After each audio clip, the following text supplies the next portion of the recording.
now we're ready. Actually, I can. Welcome to day 7. This is your villain era day. This is the day where we make all of the things happen. It is your time to shine. There's nothing else to say. If you have been holding back until now, between letting go of all of the labels and releasing all of that, figuring out what's got you stuck, if that didn't help, today, welcome to Tough Love Angie Day. Welcome to your villain era day. Your villain era, in case you don't know what it is basically this moment where you become unapologetically you. We all have this moment in our lives when we say no more, not one more second, I'm done. Either dealing with certain humans or certain situations, and you just step into this new life where you stand a little bit taller and you're much more proud of yourself and much more confident. That is your villain era. And a lot of you need to do that like yesterday. So let me set you on to it. It's really fun. I feel like I found my villain era this past year. And I just want to say, it doesn't mean that you have to be mean. I think that there's a huge misconception of villain era because villains are often labeled as mean or angry. You're not. You're just putting yourself first. Like, how good did it feel on Monday, on like our official day 1, so technically day 3, when you set 10 goals that had nothing to do with doing anything for anybody else, and you set them for you and your health and your wellness? It felt really freaking good. I mean, it did for me. That's your villain era. It's putting yourself first. Oh, I had to put on my cozy villain era sweater as well. He's not even a villain. See, he's nice, but he stepped into his villain era and he's like, I'm gonna do me. So here's how we're gonna set your villain era up.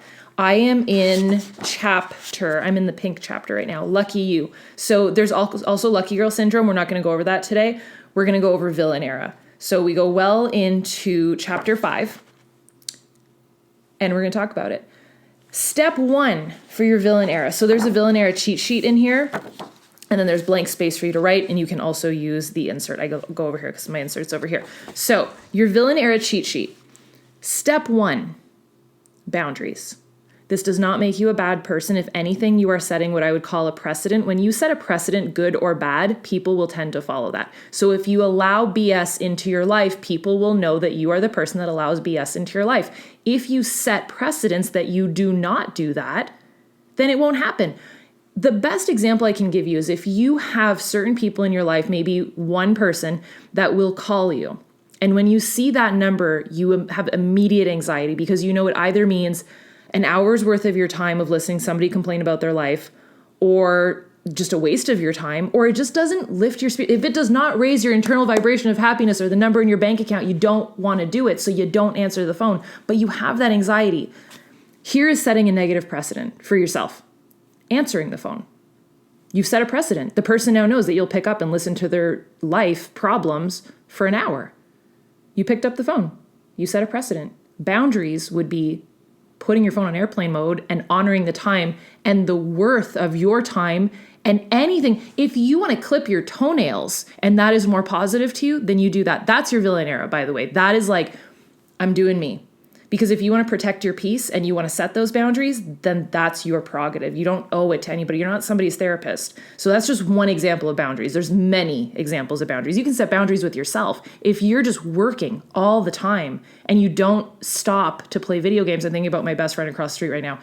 We're supposed to go to Magic Kingdom and he was like, oh my gosh, I lost track of time. I'm playing video games. I was like, I love that journey for you. Like, that's incredible. And he works so hard all the time. Like, I love that. Like, setting boundaries with yourself and pause and play some video games and have some cozy hobbies. I love that. So if you have things in your life, and this is where the live chat is gold. Do you know the live chat goes away? If you need to talk about Aunt Millie or Cousin Angus in the live chat, they're not going to see it. There's no history of it on the internet. So if you need to talk, spill your guts. You can also use code names. Who drains you? Family, best friends, parents, siblings, the neighbor across the street. Who is draining you right now? An example of that is if you see a text or a phone call and you're like, oh, I don't know. And it's usually people that are around you quite a bit. So try and figure out who is draining you. Is there a situation or a person in a relationship that is draining you? Who lifts you up? Is there people that lift you up? My best friend that I'm supposed to go to Magic Kingdom with in about an hour lifts me up. Oh my gosh, the best. So think about that. And what you can hopefully see where I'm going with this. Your goal over the next 14 days, and we can start the journey of that, but over the year would be to maybe create a little bit of distance between the people that drain you to allow a little bit more space for the people that lift you up. Because here's what you're probably doing. You're trying to balance two very separate groups of people when you should be giving so much more space and time to the people that lift you up and the situations that lift you up. Stop allowing so much time and energy to the people and situations that don't align with your values. And on that note, your values. Where do you compromise your values? Your values are, and this was something that was taught to me at such a young age, my dad was really big on this, you have core values, either as a family that you were raised with or just your internal being. Andre and I have very core values of being, humility is a really big value of ours. I don't know where it came from, but being a humble, freaking good person is a core value. So when those values that you have, it could be a religious value, it could be a family value, we all have them. It's our core beliefs. If that is being currently compromised, it's time to set some boundaries. So one thing, and I wrote this in the book, another one of our core values is we have a very peaceful household.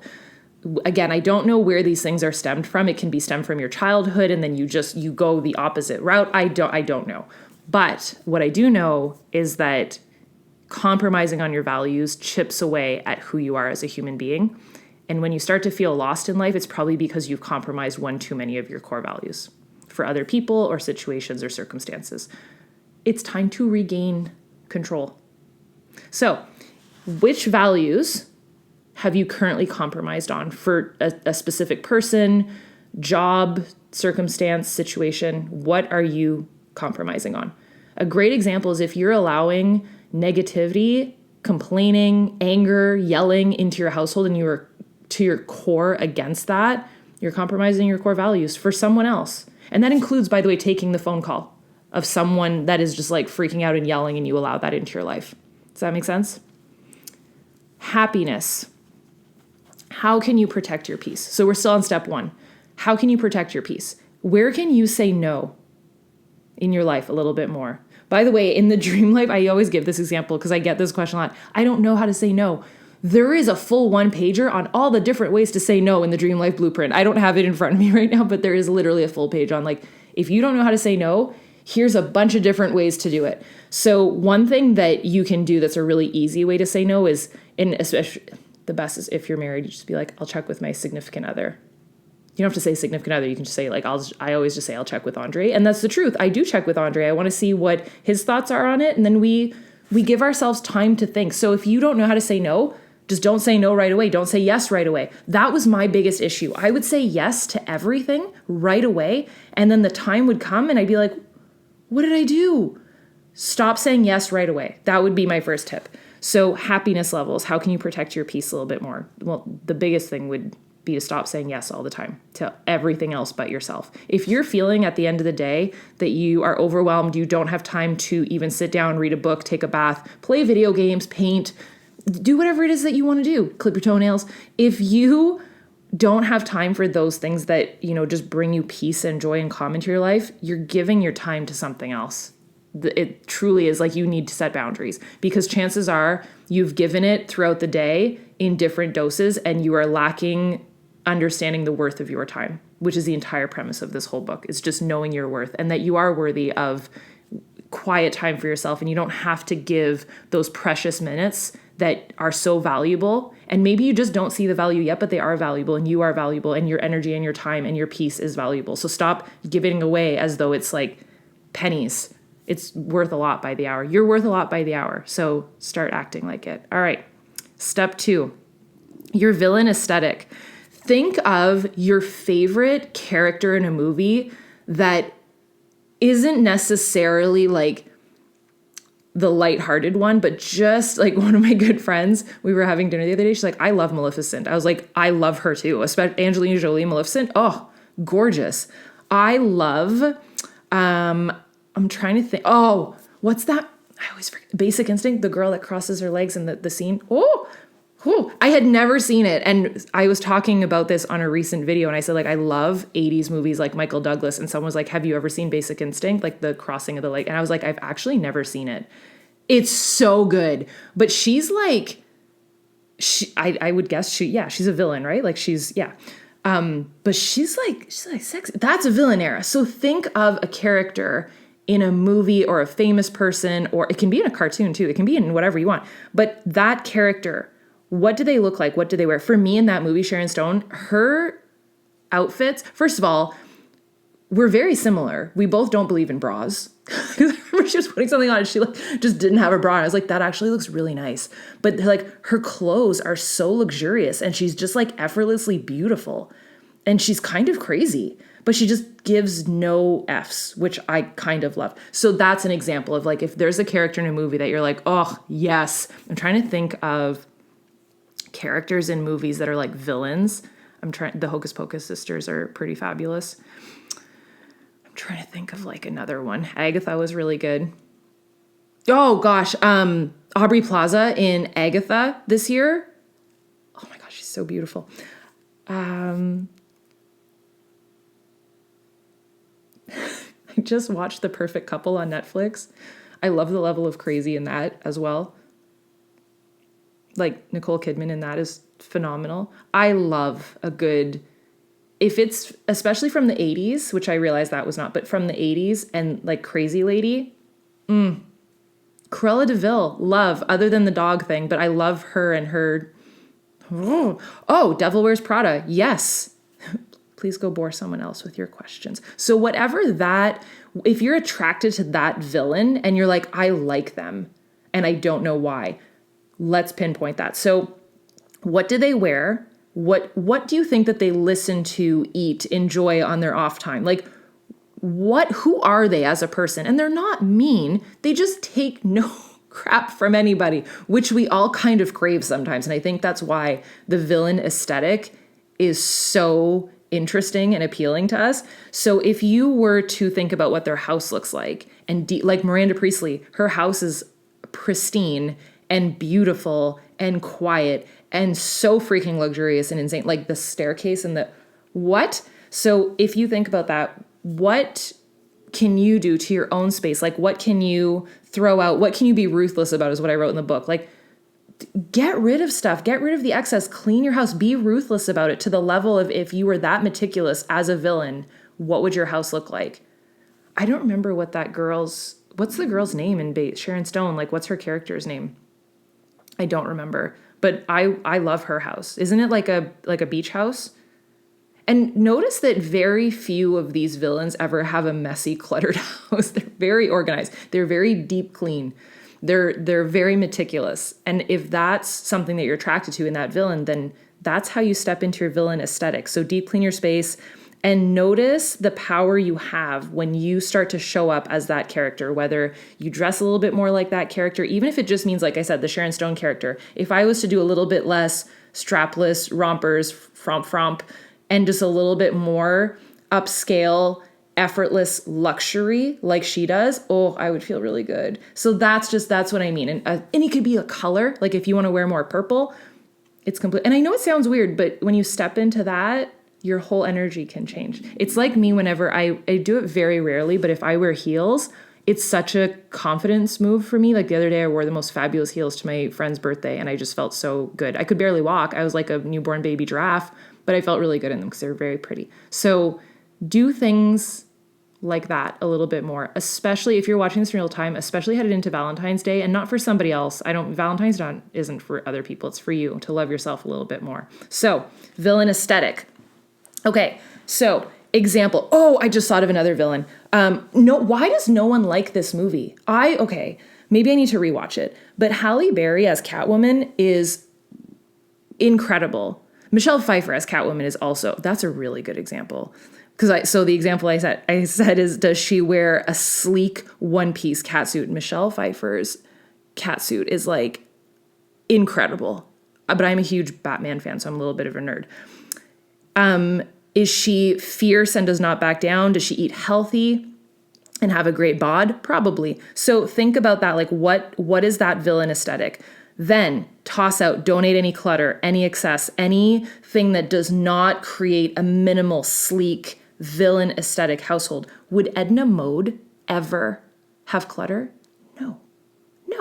They're not chaotic. They're sleek. They're clean. They're minimal. They're organized. They've got their ish together, and they don't hold space for any BS. I think that's what I take away from the villain aesthetic. So, me first. This would be your step 3. Your top priority. You and your future you. Everything else takes a backseat. So you know how I said you have your goals? All else is lesser than that. Opinions of other people, time and energy wasted. You and your future you is number 1. Everything else takes a backseat. Your habits. What can you do daily? Daily movement, the way that you're eating. Would you ever think that Maleficent would stuff her face with bonbons? Probably not. She's too fabulous. So treat your own self and speak to your own self the way that you should. Would Maleficent ever talk bad about herself? No. She's fabulous.